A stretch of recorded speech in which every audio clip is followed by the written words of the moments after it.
Hello everyone, তো দেখো আমি নিয়ে বসে পড়েছি একটা বড় মতো লাউ, যেটাকে আমি ভালোভাবে 4 টুকরো করে পিস করে নেবো। তারপরে একটা ছিলা দিয়ে ভালোভাবে ছুলে নেবো।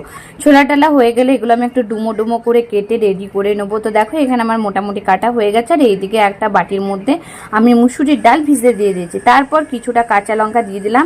পিসারের মধ্যে সব উপকরণগুলো দিয়ে তারপর এক এক করে লবণ হলুদ আমি দিয়ে পরে ভালোভাবে প্রেসার কুকারটা ঢেকে দিয়ে দিলাম সিটি ফেলাবার জন্য। ওইদিকে সিটি পড়তে থাক, এইদিকে আমি আরও কিছুটা মশলা রেডি করে নেব। তো প্রথমত আমি আদাটা ভালোভাবে ছিলে কেটে নিলাম। তারপরে এখানে বড় সাইজের একটা পেঁয়াজ কেটে নিলাম। তারপর কেটে নিয়েছিলাম কিছুটা রসুন। চুলে টুলে ভালোভাবে পরিষ্কার করে নিয়ে এটাকে এবারে আমি ভালোভাবে মিক্সি জারের মধ্যে দিয়ে এর মধ্যে দেবো জিরে গুঁড়ো, ধনে গুঁড়ো, একটা তেজপাতা, শুকনো লঙ্কা ইউজ করব না কারণ বাবু আছে বাড়িতে, খেতে পারবেন। তারপরে কিছুটা জল দিয়ে এটাকে আমি ফাইন একটা পেস্ট তৈরি করে নেবো। তো এইদিকে আমার পেস্ট করা হয়ে গেল। আর দেখো আমার ডালটা রেডি। তো নেক্সট